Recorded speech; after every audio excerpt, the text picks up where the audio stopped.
할렐루야, 검단 함께하는 교회 큐티 영상을 시청하시는 여러분들을 환영합니다. 오늘 우리가 함께 살펴볼 본문은 금요일 본문인 에스겔 11장입니다. 우리 함께 읽도록 하겠습니다. 그때에 주님의 영이 나를 들어 올리셔서 주님의 성전 동쪽으로 난 동문으로 데리고 가셨다.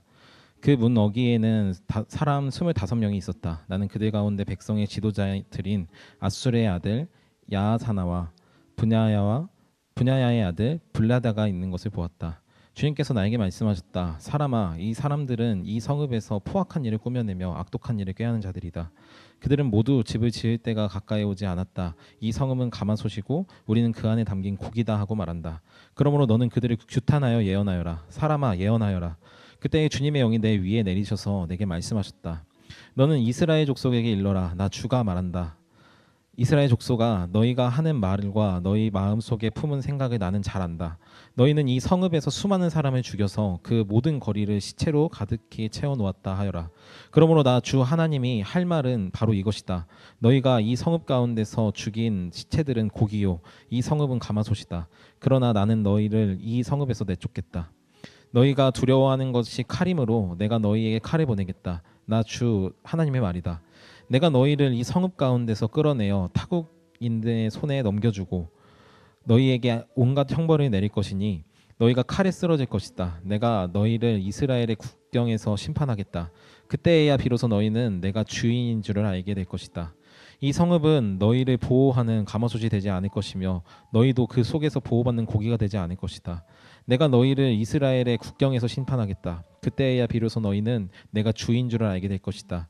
너희는 내가 정하여 둔 율례대로 생활하지 않았으며 내가 정하여 준 규례를 지키지 않고 오히려 너희의 주위에 있는 이방 사람들의 규례를 따라 행동하였다. 내가 예언하는 동안에 분야야의 아들 블라데가 죽었다. 그래서 내가 엎드려 얼굴에 땅을 대고 큰 소리로 부르짖어 아뢰었다. 주 하나님, 이스라엘의 남은 사람들마저 완전히 없애버리려고 하십니까? 그때 주님께서 나에게 말씀하셨다. 사람아, 예루살렘의 주민이 내 모든 친척, 내 혈육, 이스라엘 족속 전체를 두고 하는 말이 그들은 주님에게서 멀리 떠나 있다. 이 땅은 이제 우리의 소유가 되었다 한다.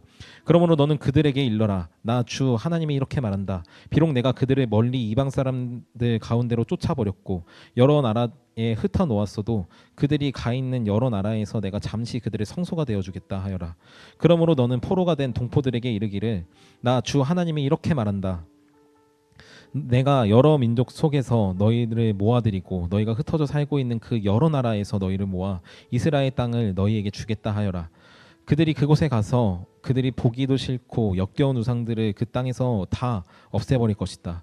그때에 내가 그들에게 일치된 마음을 주고 새로운 영을 그들 속에 넣어주겠다. 내가 그들의 몸에서 돌같이 굳은 마음을 없애고 살같이 부드러운 마음을 주겠다. 그래서 그들은 나의 율례대로 생활하고 나의 규례를 지키고 그대로 실천하며 내 백성이 되고 나는 그들의 하나님이 될 것이다.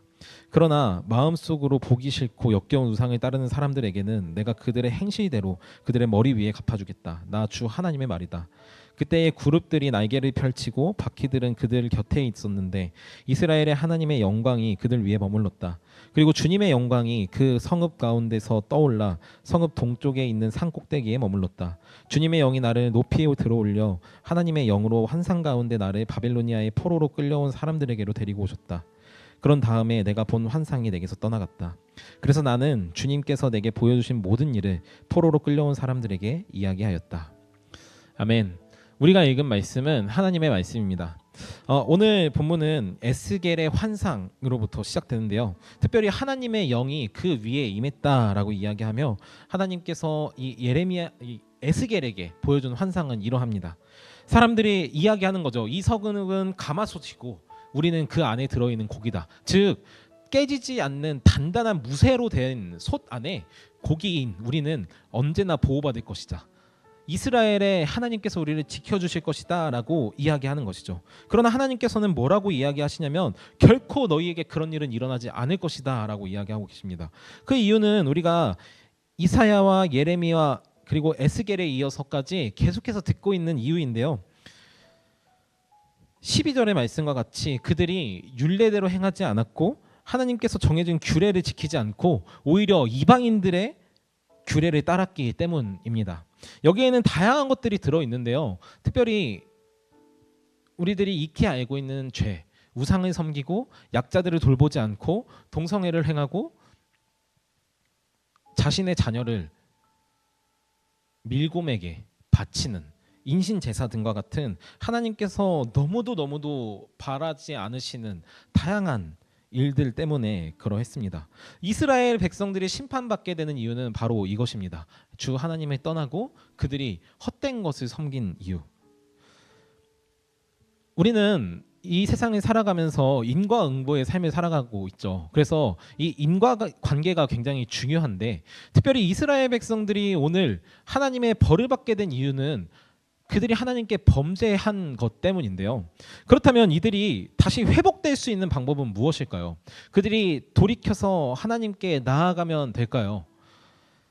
아쉽게도, 정말 아쉽게도 우리는 결코 그럴 수 없는 존재라는 사실을 우리들의 삶을 통해서 늘 깨닫곤 합니다. 우리가 일요일마다 하나님의 말씀을 듣고 내 마음을 치고 내가 나의 자복하여 하나님 제가 다시는 그렇게 살지 않겠습니다라고 말하지만, 정작 이스라엘 백성들과 같이 우리는 내일이 되고 모레가 되면 우리가 주일날에 받았던 은혜들을 완전히 잊어버린 채 오늘 이 토요일을 맞게 되죠. 언제 그랬냐는 듯이 우리는 다시금 하나님께서 가장 미워하고 싫어하시는 일들을 우리들의 삶의 습관처럼 해내곤 합니다. 그런데 너무도 감사한 것은 하나님께서 그런 우리들의 하나님과의 언약, 주님 제가 이렇게 살겠습니다, 주님 제가 저렇게 살겠습니다, 주님 제가 변하겠습니다라는 나의 언약에 잇대어서 하나님께서 우리에게 은혜를 베풀어 주시는 것이 아니라, 하나님께서 먼저 우리에게 은혜를 베풀어 주시고 그 다음 우리가 하나님의 뜻과 하나님의 말씀대로 살아갈 수 있게 된다는 것이죠.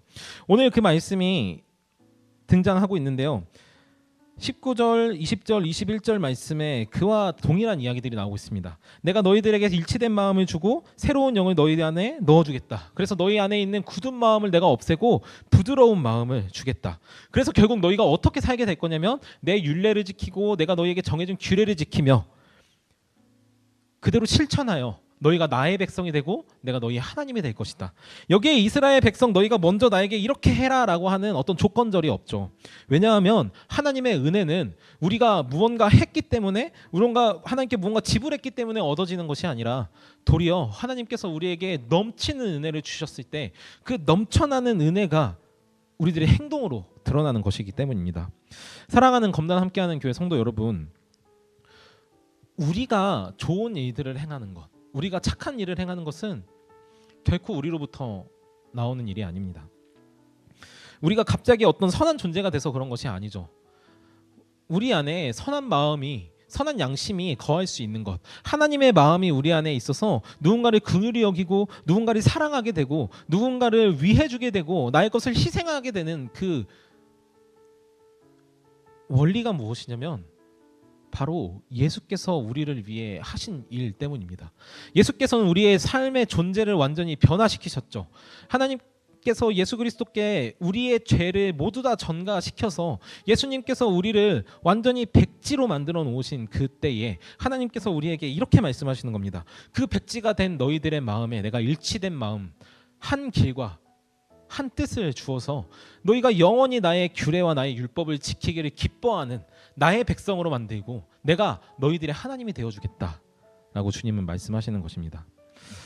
오늘 우리가 살펴본 이 에스겔의 말씀은 이스라엘 백성들이 무언가 했기 때문에 내가 너희들에게 이렇게 해주겠다라는 어떤 조건이 아닌, 하나님께서 내가 너희들에게 이런 은혜를 베풀어서 내가 너희들이 그런 존재로 만들겠다 하시는 하나님의 넘치는 은혜가 담겨 있는 것입니다. 사랑하는 검단 함께하는 교회 성도 여러분, 우리는 무엇을 의지하고 있습니까? 나의 의지입니까? 혹은 상대방이, 혹은 어떤 상황이 변화되어서 내 마음에 맞아서 이제는 내가 은혜 베풀 만한 때가 되었고, 또는 내가 은혜 받을 만한 때가 되었다라고 여기는 것에 있습니까? 아니면 오직 주님의 은혜에 기대어 살아가고 계십니까? 오늘 하루 주님께서 우리에게 주신 은혜가 얼마나 크고 놀라운지 깨닫게 되는 하루가 되기를 축복합니다. 더 나아가서 그 은혜 때문에 내가 전심으로 그 삶을 살고 싶어지는, 그래서 그 삶을 살아내게 되는 성령께서 우리 안에 역사하셔서 부드러운 마음을 가지고 하나님의 규례와 율법대로 살아내는, 우리 검단 함께하는 교회 모든 성도님들이 되기를 축복합니다. 함께 기도하겠습니다. 하나님 아버지, 오늘 우리가 말씀을 통하여서 우리들의 상황과 우리들의 삶에 대해서 살펴봤습니다. 주님, 우리는 변하지 않았습니다. 사사기로부터 왕정기에 이르고 또 예수님의 시대와 또 오늘날에 이르기까지 주님, 우리는 늘 주님께 대하여 범죄하는 백성입니다.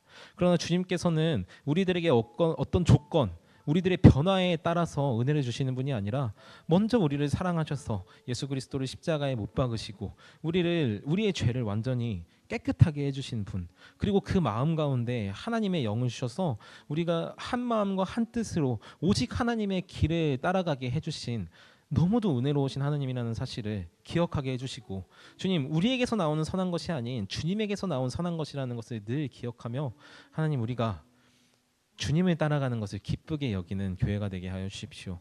그렇게 우리의 매일을 인도해 주실 주님의 은혜를 기대하며 예수님의 이름으로 기도합니다. 아멘.